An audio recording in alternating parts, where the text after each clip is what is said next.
Alrighty, so today's video is going to continue the focus of Limited on this channel. A couple days ago, I did a large video about the sealed format for Legends of the Force, and now we're going to dig even deeper into competitive strategy for Limited with the draft format. And draft, I think, is an incredible format for Star Wars Unlimited, TCGs in general. It's a very challenging format to get into and to become proficient in. It requires tons of strategy, and I'm going to cover as much as I can about this format and why I think it's great, and why I think, especially if you're going to be going into some of these PQs that feature Limited, or sectors or regionals or whatever it may be, that you should, the things that you should be focusing on for the format. But before we get going, please hit that subscribe button, and if you're interested in some more content from me, do check out my Patreon as well. All right, so how's the breakdown going to go? First, it's going to be a brief conversation about draft versus sealed. Now, if you haven't yet caught the full sealed video that I did on Monday this week, just 3 days ago, then do check that out as well. A lot of the information there will also be applicable to draft strategy, especially the stuff when we talk about like the power levels of cards in Limited, but a lot of it will be covered here as well. I'll be spending a large portion of this video on Limited strategy for draft, which will include a conversation about the leader draft, which is incredibly important. It's how every draft starts. Some conversations about staying open and reading signals and building a curve, and a brief talk about a term called hate drafting in Limited. And then I'll be doing a leader review. This will look similar to the sealed review with a few changes. And then I'm going to also highlight commons and uncommons for draft. And then the last part of this video, which is a pretty substantial part, will be sort of a pack one, pick one conversation. What I'll do is have, I opened a bunch of packs and then uploaded images of the cards. And what we're going to talk about is, what would we first pick in these packs? What other cards I'd be looking at later on, right? It's not just going to be, oh, this is the best card in each pack. It'll be a pretty deep conversation about the pack as a whole and what kind of cards you should be looking for, depending on when you get this pack in a draft and what leaders you have, for instance. All right, so draft versus sealed. The core difference, I mean, it's a major difference, right? In sealed, you get your packs, you get 6 of them, you open the cards, those are the ones you have. In draft, of course, you have to actually pick them out of packs as you go. So you take one card, and someone passes you a new pack, and you kind of build your deck. So you get way more control. Now, you have actually way less cards, right? You end a draft with 42 cards. You actually end a sealed pool with 84, twice as many. You got 6 packs versus 3.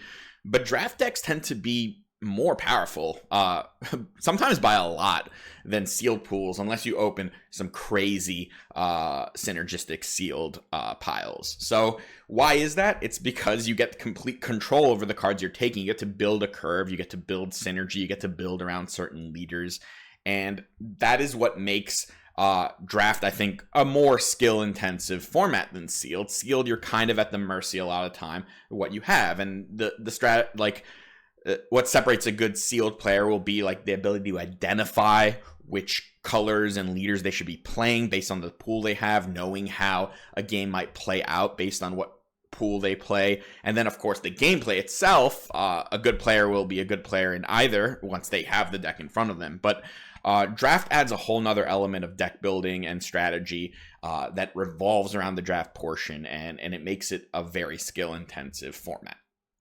Do know that at least for the PQs, the Swiss portion of the event will be sealed. So the first part of the event will be a sealed. The draft will happen once you get to the top cut, the top 8. And you're going to play most of your event with a sealed pool, but the winning part of it will go into the draft. So this may look different at larger events like sectors and regionals. I'm not entirely sure what the formats are going to be there yet, but there are PQ starting as early as this weekend that will have Limited as part of them, or will be Limited PQs, and you're going to start seeing sealed and draft at these events. All right, so let's talk about the leader draft now, and every draft starts this way, and it's incredibly important. you're going to open your 3 packs, but without looking at any cards other than a leaders, you're just going to pull those 3 leaders out, right? So every player is going to have 3 leaders in front of them. They're going to be face up. And this is done synchronously. So every player will be drafting one of the 3 leaders in front of them simultaneously, and then passing the other 2 to the player to their right. And then this will happen one more time where you have 2 leaders in front of you. You'll pick one and pass the last one to your right. And, at a local, this is probably done kind of not super strictly, but I expect at a PQ top 8, it will be done pretty strictly, maybe even writing down what you're going to draft so that it truly happens at the same time. What you need to do, the first thing you need to do when you see the 3 leaders in front of you is not only know which one of those 3 you think is most powerful, but you need to be aware of the leaders being passed to you. That's incredibly important. So the player 1 to your left is going to be passing you 2 of their 3, and the player 2 to your left will be passing you you're going to get one of those 3. So you need to start figuring out what kind of combinations could end up getting to you, because a really important thing to have happen in your leader draft is to not be color locked or alignment locked. Now, it happens sometimes, and it's not the end of the world, but the best case scenario is to have both a heroism and a villainy alignment leader at the end, and also potentially having up to 3 colors between those leaders, right? Maybe you have like a blue villain, a green villain, and a yellow hero. Now you're going to be basically as open as possible going into the draft portion. Another thing you need to look at is what leaders may you be passing to the people to your right. Potentially you could end up locking the person to your right of you into an alignment. That's certainly something I look at. If their first 2 picks were going to be villainy, maybe I'm just going to pass them a 3rd villainy, even if it's a better leader than the other one in the pile, because now I know they're going to draft villainy. If I know the person to my right of me has to draft villainy, they're the person that's passing 2 packs over the course of the 3-pack draft in my direction, which means they're going to be passing me a bunch of heroism cards. So I can more openly draft a heroism deck, knowing that the person to the right of me is not going to cut any heroism cards from their pool. So that's something you want to look at as well. Raw power, of course, is something you need to be aware of. When I get to the later portion of this video where we talk about leaders, you'll kind of see where I rank them in terms of raw power. But it's not just raw power, right? We're looking at staying flexible. So sometimes we may take a weaker leader because it's in a color we don't already have. And sometimes we want to pass certain leaders, so we'll look at that. And of course, sometimes you could take 2 of the same leader if just passing it is dangerous, like one of the best leaders, maybe like Mother Talzin or something. You just don't want the person to your right of you to have the option to draft around that because you want to draft around it. So you can cut a leader in that sense. So the takeaway here is stay flexible, stay open, and look for the raw power, but also be aware what the people around you are doing, because in draft, it really matters. In sealed, you get to tunnel on the cards right in front of you. In draft, you need to be aware what other people might be drafting around. All right, so staying open. I mentioned this a lot in the leader draft, but now we're in the regular draft portion. And what does this mean? It means, especially early in a draft, you need to be flexible and you need to not be locked in to something that you picked early. You open a pack and you see a Darth Vader in it. We're probably taking that pack 1, pick 1. Does it mean I'm playing blue villainy? Absolutely not. The amount of times I ditch my first pick is incredibly high, and it should be incredibly high for you too if you're trying to win drafts.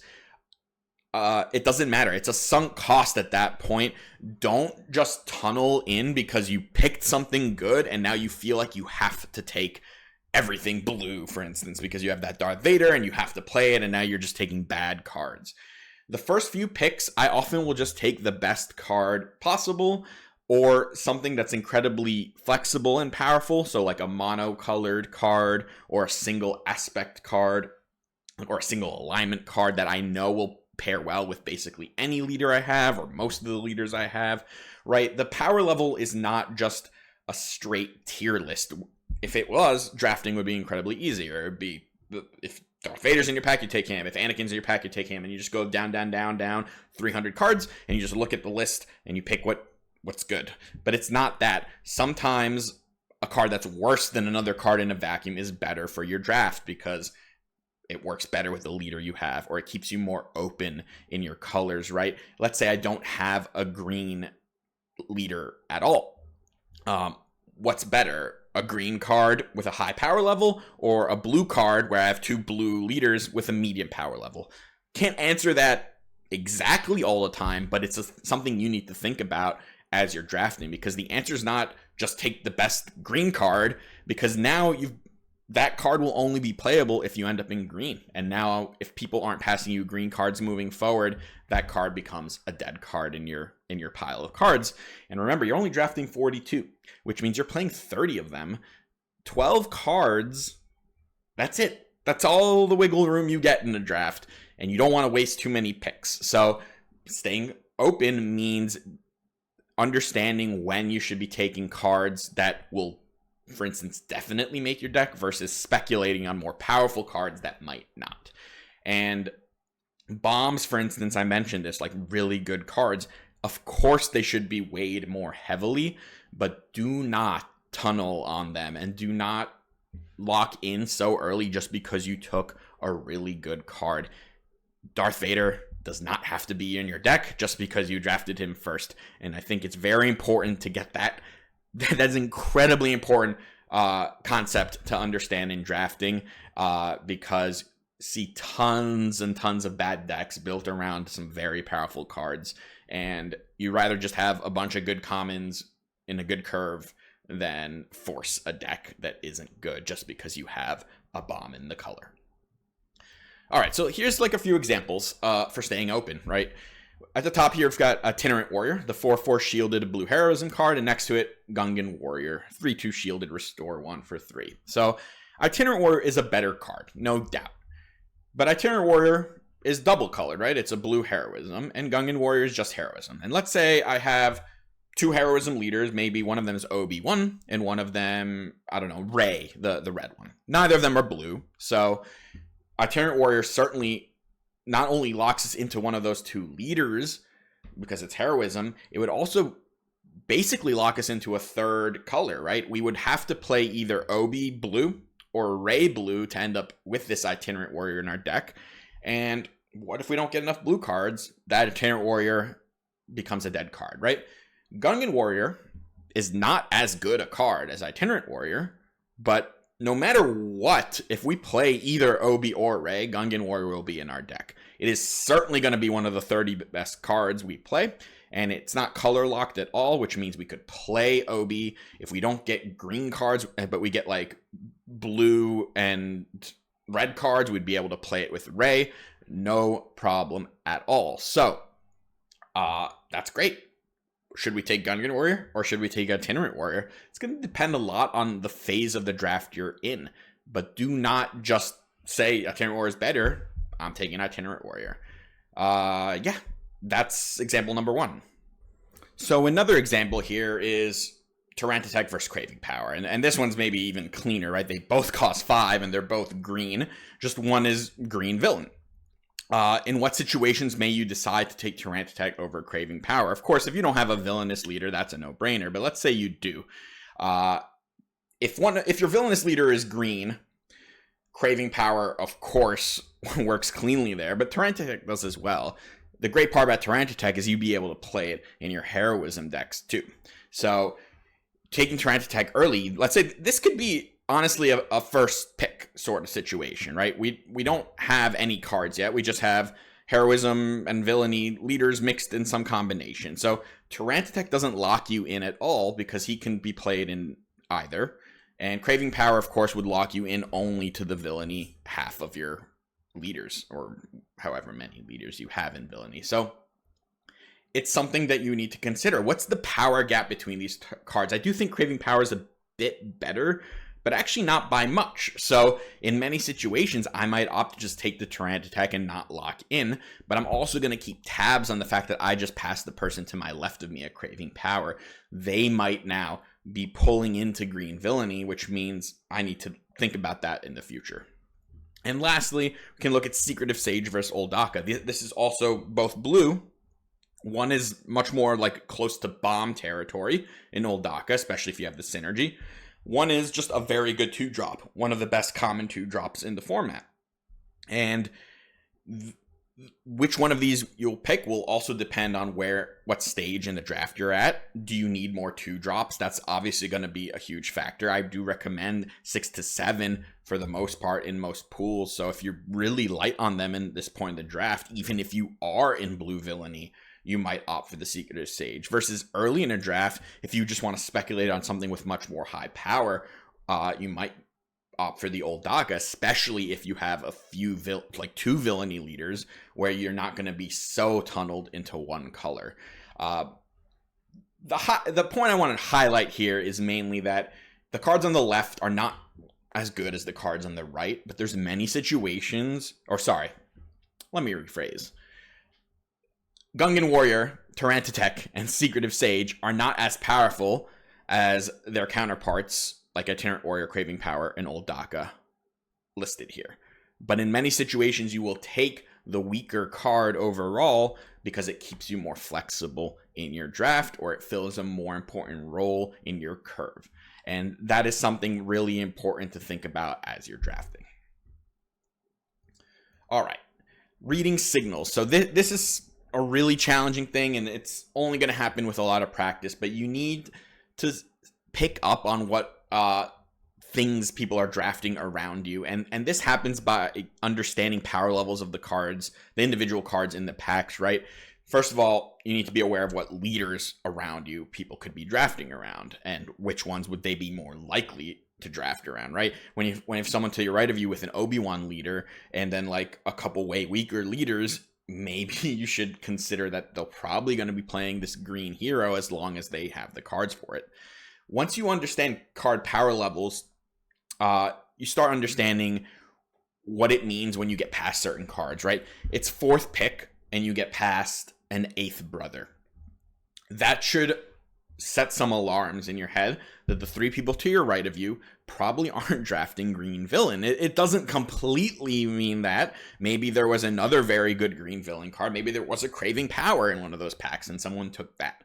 But for a card of that power level to pass 3 picks is certainly meaning something, right? If you get late, especially later in pack 1, like 8th or 9th pick, and you see like Secretive Sage in that pack, well, certainly someone is drafting blue on the table, right? It's not that 0 people are, but maybe not a lot, because now one of the best 2-drops just wheeled all the way around, right? 8th pick means that it came from the pack was open to the left of you. You're the 8th person to draft out of that pack, and if Secretive Sage is there, then 8 people passed on it. A couple of them might have seen some better blue cards, but most of them probably didn't. And that's a good time where you might decide to pivot, especially if you were staying open earlier and maybe you're only really committed right now to one color, like yellow. You have 4 yellow cards, but then you have like 1 green, 1 blue, a red, and a neutral color. Well, okay, now this is a signal. I get this Secretive Sage. Maybe the next pack also has a decent blue card, and then bam, maybe I found my lane. This color looks pretty open, and this will come with practice as you get a better understanding of what the good cards in the pools are, and as you start drafting better, right? Staying open, being flexible, right? Because if you're not flexible, if at the point where you get that Secretive Sage 8th pick, you already have 4 yellow and 4 red cards, and a lot of them aren't even good. Secretive Sage might be better than 4 of them.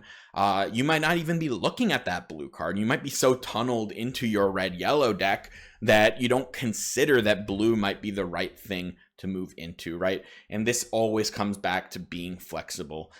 If your leaders are a mix of alignments and aspects, that's great. If your picks are more focused on single aspect power level cards, you might be more easily able to pivot into new colors versus just locking in very early just because you got a bomb or something. All right. And another topic here is building a curve. And this is going to be really important for you to kind of keep tabs on throughout a draft, right? You're not going to be able to build a curve through the first pack. This happens throughout. usually takes all 3. But remember that 2 and 3 drops should make about half your deck. You should have about 6 to 7 of each of them for the most part. And the 2 drops especially are important because there's no substitute for them. 3 drops, sometimes there is, right? You can play a 2 drop on 3 resource turn. If you have a leader that has a 1 cost ability like Snoke, you even have more wiggle room with that slot. But 2 drops, there's no substitute. If you miss your turn 1 play, you're in trouble. So really look on to focus there. And like, just because, again, I say Secret of Sage a lot, but just because that card's not as good as a lot of like bigger, more expensive cards, it doesn't mean it's not just as or even more important, because when you lead a game with Secret of Sage, you can feel so much better. You're going to turn that force on. You're going to have your turn 1 play that's durable, right? Very important. As far as non-units are concerned, most decks don't feature a lot of them. In draft and sealed, you don't have a lot of removal, generally speaking. So draft them when you can. Removal especially is at a premium. Upgrades are going to be even more powerful in limited because there's just not going to be a lot of like hard removal. So suiting up a leader early is kind of risk-free a lot of the time. So those cards are good, but you also don't want too much of this. Usually around 7-ish cards are going to be non-units. And then also look at finishers, right? This can mean anything from 5, 6, 7 cost units, but even more aggressive slanted draft decks. And remember, limited decks are all kind of just mid-range piles with different speeds, but even in the more aggressive versions, you usually just playing like a chunky unit on 6 resources still pretty powerful. It goes back to the idea that there isn't a lot of removal, so playing a 5 cost 4/8 like Jedi Guardian is just incredibly difficult to get off the table, and it just represents a lot of damage over a few turns. All right. Let's go quick on this topic, hate drafting. Let me give you the real quick version of this. If you're not familiar with this, don't worry about it. Don't do it. It's bad strategy almost always. It gets talked about so much at draft tables, and it's honestly just really bad strategy to do this almost always. I'll explain it a little bit. So hate drafting is basically picking a card from your draft pack that you have no intention of playing because you don't want someone else at the table to be able to play it, right? So it's usually reserved for drafting something like a bomb, right? You open that Darth Vader in pack 3.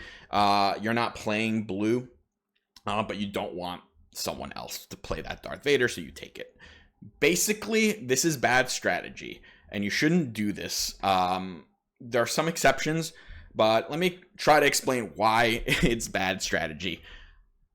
When you take a card that you're not planning on playing, you have made your deck worse. So that's number 1.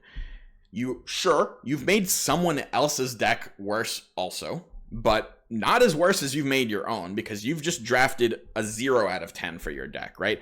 You're not playing the card, so it's a 0. Versus the person who may have drafted Darth Vader still gets to take a card out of this pack. It's not going to be a 10 out of 10 like the Darth Vader, but it might be a 5 out of 10. Whatever out of 10 it is, it's going to be better than 0 almost always. So their deck gets better. Your deck didn't. And you know who truly benefits? It's the other 6 people who were not going to be picking that card anyway, because they just saw 2 people at the table make got their deck made worse by your pick. So you just helped 6 people. You did not help yourself, and you sort of hurt 1 person who may have drafted this.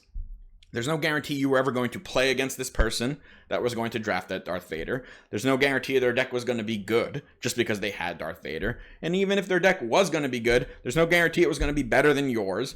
And even if it is better than yours, maybe you needed that person to beat someone else who had the true best deck at the table, right? These are all things that you're speculating on, and you're wasting a lot of energy thinking that, trying to think about hate drafting in a regular draft. If you ever play a team draft, hate drafting is a huge strategy there, but we're not talking about team draft. It's not what the PQ draft is going to be. It's not what the Galactic Championship draft is going to be. It's going to be a regular 8-person draft, and for the most part, you shouldn't be doing this. There's a couple exceptions. They mainly revolve around the idea if you don't have anything good for your deck in the pack, well then sure, just take the card that you don't want someone else to have, right? If it's gonna be pretty rare that like on a first pick of like pack 3, for instance, there'll be no cards for you. But maybe later on, like it's the 4th pick of a pack and there's like this really good uncommon in there or something, and there's nothing else that's gonna really help your deck, then sure, just pick out the card that you think will most benefit someone else's deck. That's not so much hate drafting, because again, it's not interfering with your own draft. The moment you start prioritizing someone else's draft over your own, you've kind of fallen into a trap. You need to make your own deck better before you care about making someone else's deck worse, because this is, you are the one that needs to play against multiple people. That one person, like I said, you might not even play them, and they might not even have a good deck anyway. So you're really speculating way too much when you worry about it. So if this is a new concept for you, I'd mostly just say don't worry about it. Don't consider other people's like hate drafting out of color cards from other people's decks. It's not really that important of a strategy. If it is something, if you have a ton of familiar with draft, you can incorporate this a little bit, like I said, when you have nothing else to pick, or if you think your deck is basically unbeatable, it's so good that the only way you could lose if someone gets this crazy bomb, so you're just taking it because you think you're basically immune to losing if that card is not in someone's deck. Maybe that's like a world where it's okay, but this stuff gets overused way too much and overdone way too much. I'm sure if you've drafted, you've been at tables before where someone says out loud, oh, I want this card, but I can't pass this one, it's too good. And you can sit there in the know now that basically that person's making a mistake if they do that hate draft, almost always. All right. So let's talk about the leaders now, and some of this is a review from the sealed video I did, but raw stats are key. Like the 3/7 Talzin is just very good. They have very good raw stats and like raw ability that is just generically powerful. Deploy cost. The cheaper the leader for the most part, the better. The 5 costs especially. Once you get past 6, it becomes very difficult to play these leaders in draft and sealed. You want to look at how much value your leader can generate. So free abilities that affect the board, like Obi and Talzin, very good. Snoke's ability that generates experience, very good. Kit Fisto's ability that deals damage, right? And that goes into the curve fixing via leader. So Kit Fisto, Snoke, these have abilities that are worth 1 resource, so it fixes your curve, right? You don't have a lot of 3 drops, well, a 2 plus the ability is a very powerful player. You don't have a lot of 4 drops, the 3 plus the ability. So look at those options while you're building in a draft. If you know you have Snoke, you know you can prioritize 2 drops over 3 drops if they're villainy, because you can kind of build your own 3 drop. It also opens up the ability to draft other cards like the 1 drop 1/1 hidden that's villainy. It's very good with Snoke. It's not a card anyone else is going to pick though, unless they're running Snoke. So and this works with a lot of different leaders too, like Kit Fisto's another one, because of the Jedis. Like a lot of them aren't really great, but they become so much better when you have Kit. So this is kind of how I'd start group 1 of the leaders. It's Talzin, Snoke, and Obi-Wan. I think they just have generically powerful ability, generically powerful stats. Snoke opens up build-arounds on some villainy units that you might otherwise not play. Obi and Talzin are just like 5-flip with really powerful abilities. I put Kit and Kanan on this too, because while they might not be that great in sealed, unless you open a very specific pool in draft, you can quite easily build around them sometimes.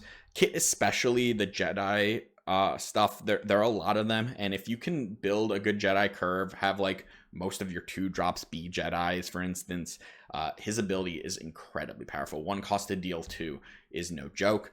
Kanan, similarly, if you have enough creatures or specters, mostly creatures because there aren't that many specters, then his ability will become quite powerful. If you open like a bunch of Loth Wolves in your draft, of course he's going to be great. And what's really important is that when he flips, he's actually a 5/8, because if he's not, then you're kind of in trouble.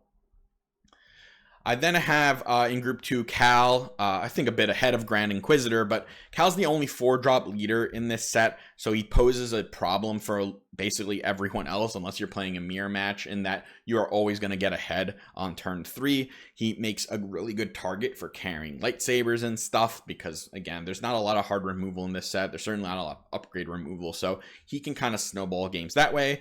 And I think Grand Inquisitor's ability is actually really powerful.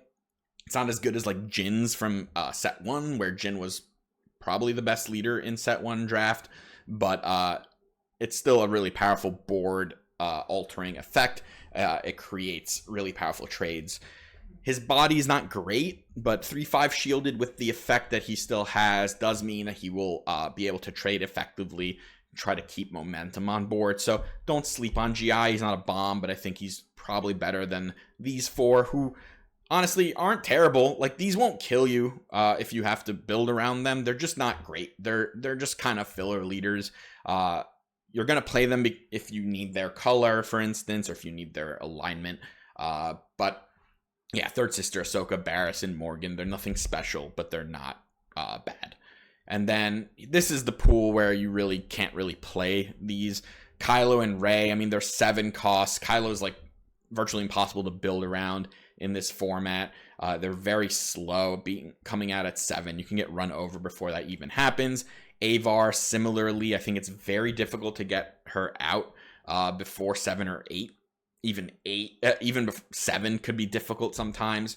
The ability is decent, but it's, unless you have like a full pool of like force payoffs that need this ability, it's not going to be great, because honestly, everyone's on the force base anyway. It's not that hard to get the force in limited because units kind of sit around for a while. So I don't think she's great. And then last, of course, the 2 single aspect or aspectless leaders in Revan and Anakin. It's going to be close to impossible to build around these. Anakin, maybe if you notice in Pack 3 that you were only in one color, you might start looking at some villainy events and be able to build a deck that is 30 cards, but it'd be very difficult. Revan, same thing, except you don't even get to splash those villainy events. And, you know, Revan, if I knew I could build around him, he'd be great. His ability is actually incredibly powerful in draft. It's just, I don't know how you fill out a deck. So, like, I think there'll be a non-zero times where, like, for some reason, no one is playing, like, yellow at the table except you. And you can play, like, a mono yellow deck or something and play one of these leaders, but it's not going to happen very often. All right, and then just highlighting some 2-drops. So the top 5 there are commons. These are some things you should look out for. Jedi Consular, Strike Ship, Acolyte Beyond, Youngling Padawan, Secretive Sage, right? These are just stars of the 2-drops. In the uncommons, you can see some crazy ones like Gunji and Aura Singh, Karis. You got Vanny, Lorsan, Kylo Ren. Remember, 2-drops are really important. You need a bunch of them, 6 to 7 in most decks. So look out for these cards. And Gunji, for instance, card's crazy powerful. Like, I know he doesn't read like a bomb, but in draft he can kind of act like one. And a lot of these cards can, right? If they're creating 2-for-1s in your favor, if they're turning on all your synergies, they're gonna go a long way. And then removal here, it's rare. There's not a lot of it. You can see the 5, 6 on top there are common removal. None of these are crazy powerful, but they're going to be important. Sorcerer's Blast, Protected Pod, and Whirlwind of Power, I think, are all quite solid. Crushing Blow isn't great, but it does something. And Drain Essence, especially in Talzin, can pull a lot of weight. It's Worse is not a good card, but sometimes you're going to run one of these. And Shatterpoint is actually good removal. And if you can find a bunch of Shatterpoints, you should play them. Want to highlight a few more commons that are not in the removal or 2-drop area. So these are cards that I think are just really powerful at the common slot. It's just to highlight the kinds of things I look for, right? Knight of Ren is stats. Tyrantotech, one of, if not the best commons in the whole set. It's going to have Ambush all the time, which is kind of the best keyword in Limited. You got Training Corvette that adds a value immediately to the board. Jedi Temple Guards, Ambush. Jedi Guardian, just bunch of stats. Itinerant Warrior, Talzin's Assassin. Talzin's Assassin is absolutely crazy in draft. You've got things like Purge Trooper and Jedi Knight, which can come down and deal damage immediately. You got Gungan Warrior, who's shielded, right? Shielded creates 2-for-1 exchanges in your favor. Charging Phylax, same thing. Ambush, that creates 2-for-1s. It's how you stay ahead and get ahead. Or get ahead and stay ahead, I should say.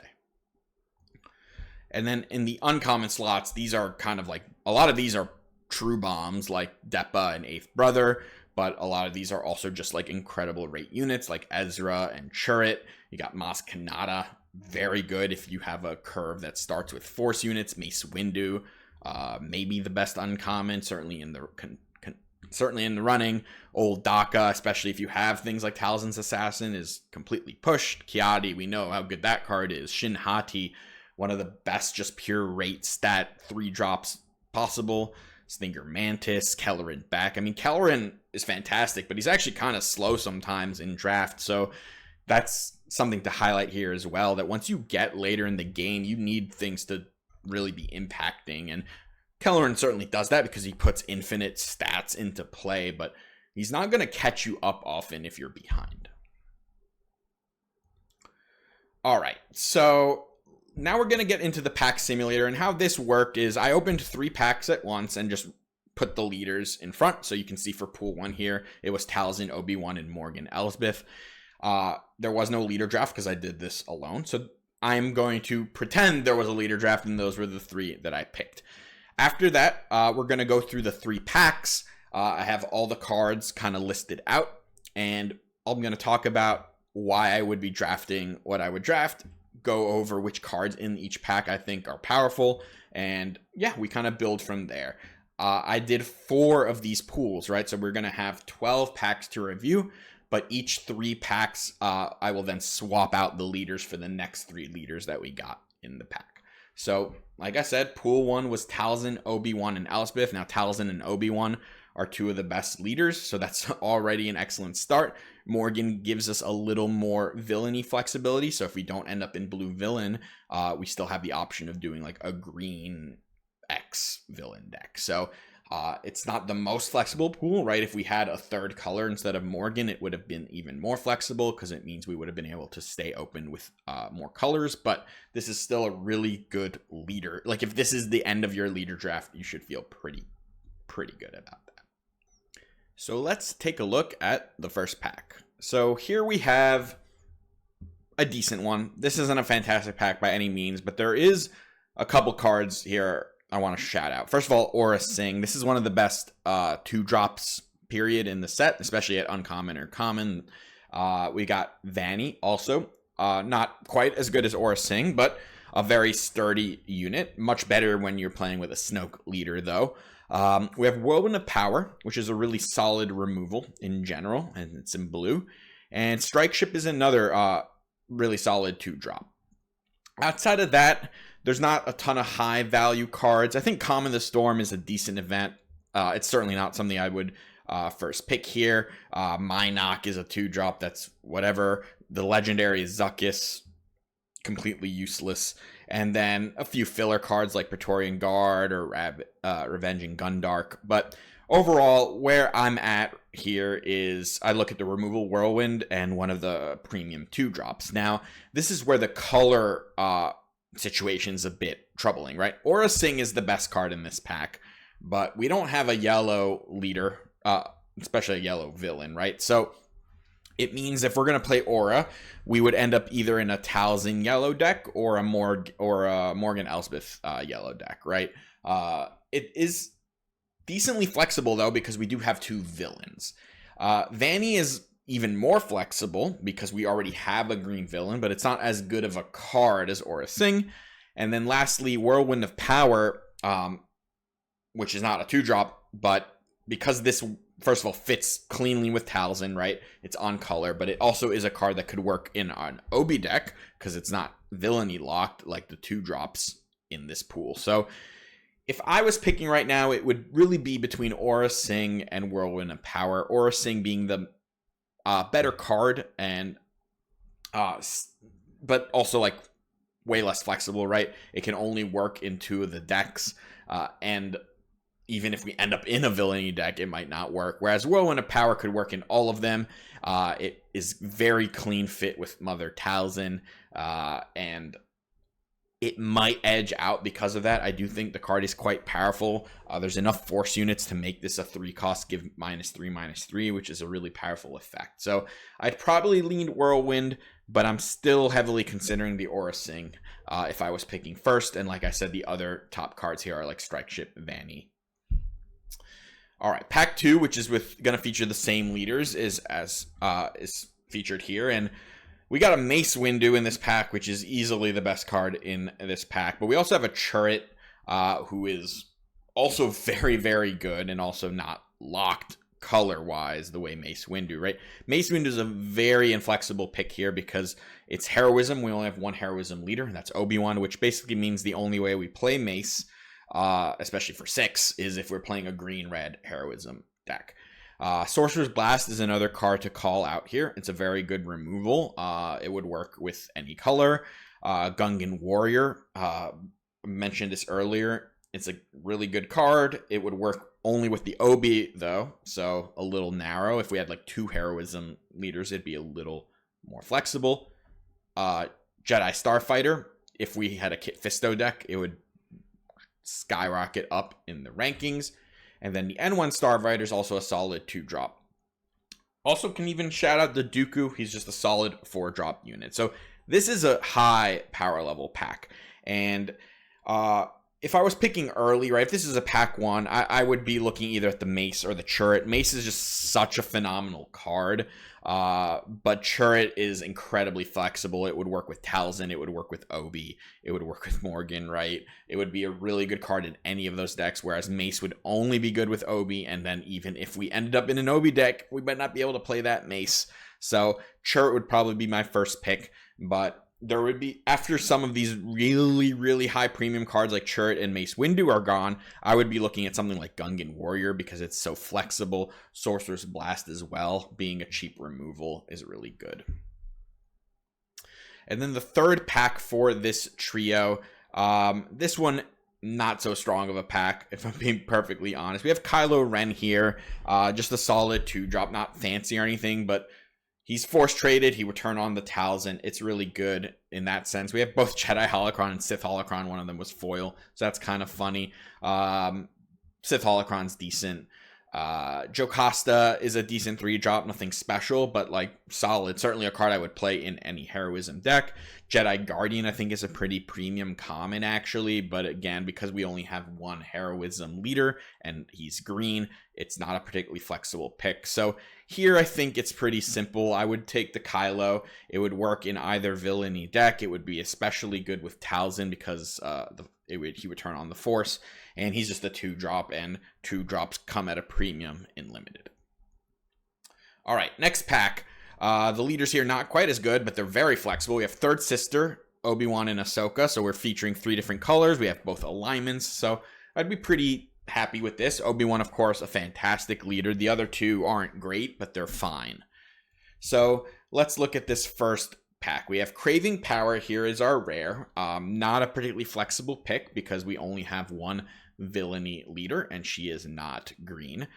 We have Jedi Knight as a decent 3-drop, nothing fancy. Acolyte of the Beyond is a really solid 2-drop, but again, only works in a Third Sister deck, but lucky for us, it is also on color with the Third Sister, so it keeps us decently flexible. Sorcerer's Blast, I mentioned it in the previous pack, is a very solid removal, so I like that card. Forged Starfighter, I'm only going to call this out because it's a really good card with Snoke. We don't have a Snoke, but it's a card you should look out for if you do have Snoke in your pool. The Heavy Missile Gunship is a solid 4-drop that is also in the Third Sister color. So where would my attention be? I'd look at Sorcerer's Blast just because it's incredibly flexible. We have a red leader, which is great, but it would also work with either of our heroism leaders if we end up in green-red or blue-red. So I think that's probably where I would lean. Craving Power is a very high upside pick. It works well with Third Sister, being able to flip, put this on her, turn her into a 7/6, kill something. But it does only work if we're playing it with a red-green villain deck. But if you're looking for a little more of an upside pick, I certainly see a reason to do that. I don't think I would pick Acolyte of Beyond over the Sorcerer's Blast, because even though 2-drops are at a premium, the Blast is much more flexible, lets us play any of our leaders. So that's really where I think the power level of this pack is. Those are the Acolyte and the Heavy Missile Gunship are solid cards. There's certainly cards I would consider a few picks after this. Jedi Knight as well is solid. But currently, yeah, I think I would go with the Sorcerer's Blast. And then pack 2 here, we have a couple, actually a lot of 2-drops. We have Jedi Consular, Jedi Starfighter, and Jedi Vector. Now, the Starfighter and Vector, much better again if you're playing them with Kit Fisto. We don't have a Kit Fisto.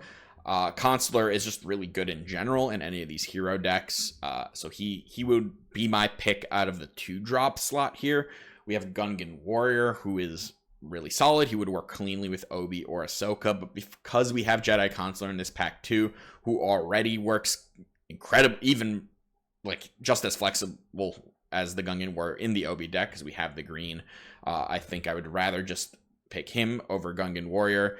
I put the wrong Asajj picture here. This should have been the 5-cost Asajj, not the exploit Asajj, but she is a solid unit, the 5-cost Asajj, 5/6. We have the rare as the T Shuttle 1974, so that's a good card in general. It is got that little synergy with Ahsoka, even though I think the card would just be better in an Obi-Wan deck anyway, because Obi-Wan is a better leader. And then we have a couple really solid 5- and 6-drop blue heroism cards. Plo Koon and Jedi Guardian are both solid. I actually think Jedi Guardian is probably better, but they're both solid chunky units. So got a bunch of options here. I don't think there's anything necessarily screaming much better than everything else, but like I said, from the 2-drops, I would lean Consular. I would also consider the Shuttle because, you know, space is a little bit of a premium. Being able to buff it with Obi-Wan is great. Being able to give it Sentinel with Ahsoka is sometimes decent. I'd opt for those over the 5- and 6-cost units like Jedi Guardian and Plo Koon. I think they're a bit better. I think Gungan Warrior is also really good, as is Outer Rim Mystic, actually, especially if we were playing a Force deck like Obi-Wan. Just having a curve, like a 2/6 Force unit, is really solid. But I do think I would take the Jedi Consular here, and then the next best stuff would be like Gungan Warrior, Outer Rim Mystic, and the Shuttle, and then probably the 5- and 6-cost units in Jedi Guardian and Plo Koon. And I would definitely raise the value of Jedi Starfighter and Jedi Vector if I had Kit Fisto in my pool. And then the last pack for this set is a pretty weak one. The rare here is Liberated by Darkness. It's not great in this kind of format. We have Wampa, who's like just solid stats. Sorceress of Tund also just like solid stats. We have a couple decent-ish equipments, a Corrupted Saber and Inquisitor's Lightsaber. They're not like amazing, but they're fine. The 2-drop in this pool is Night Sister Warrior, which does work in any of the decks. It's not great by any means. Awakened Spectre, similar to Wampa, it's just stats. We have It's Worse, which is kind of like poor removal. So if you open this as your first pack, I understand being frustrated. This is not great. Like you're honestly taking something like Wampa here, maybe Night Sister Warrior if you just want to like start with a 2-drop Force unit. You could take the Awakened Spectre instead of the Wampa if you want to like be a little more flexible in your hero pool because of Ahsoka. Wampa would keep you more flexible in your villain pool because of Third Sister. Yeah, those are really the options. Nothing great. This is not a happy pack. All right, pool 3, and this one, it happens sometimes. I try to make it not happen. Of course, these leader pulls were random, but this does happen in a draft sometimes. And our pool is Third Sister, Grand Inquisitor, and Darth Revan. Darth Revan does basically nothing for our pool, so we're villain locked for sure. And even within our villain pool, we only have 2 colors, so it's a very narrow pool. But let's take a look at some of the cards here. Now, the pure slam dunk pick here, this one's not even close. It's Shin Hati.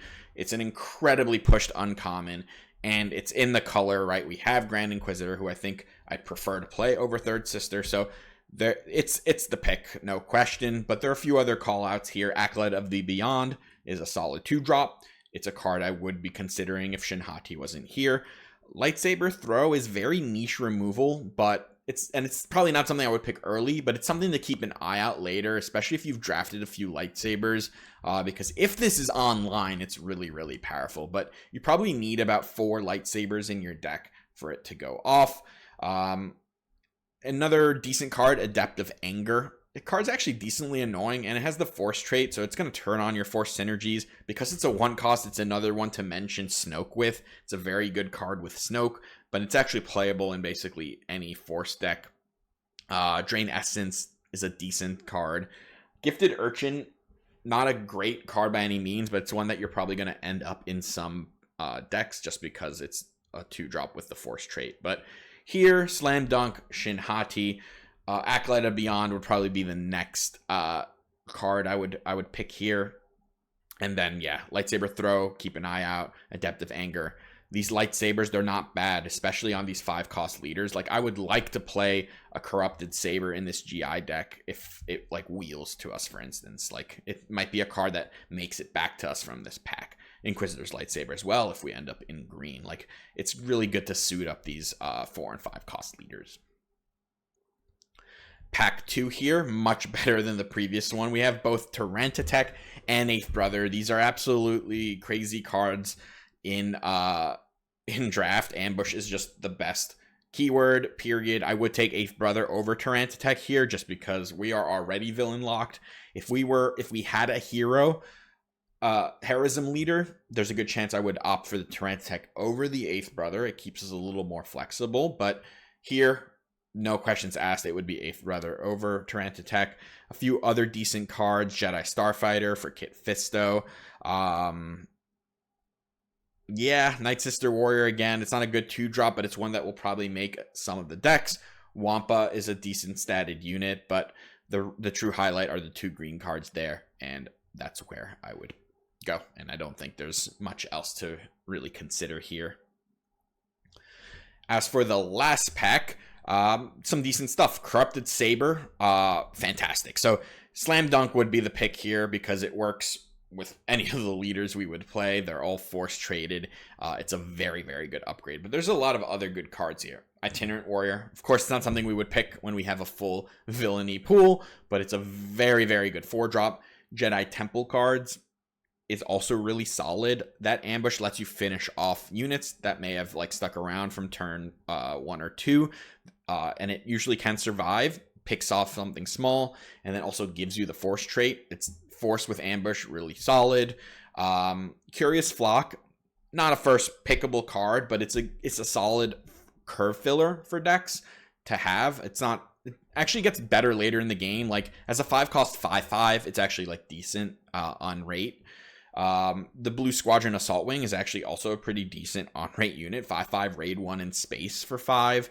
So that's a solid card. Cartel Interceptor is a solid card. 2/3 raid 2 for 3 in space is good. Peli Motto can be a 2-drop that you would like in a lot of these decks. It wouldn't be an early pick, but if you notice that you have especially 3-drop vehicles or droids, or even like 2-drops where you can do like Peli Motto turn 1, then play a 2-drop vehicle or droid and buff it up with Peli, it can be good. Again, it's not an early pick, but it's something to look out for. It can have a really high power spike if you have the right deck for it. But right here, Constructed Saber, no questions. And then I mentioned the other cards that I think are really solid from this pool.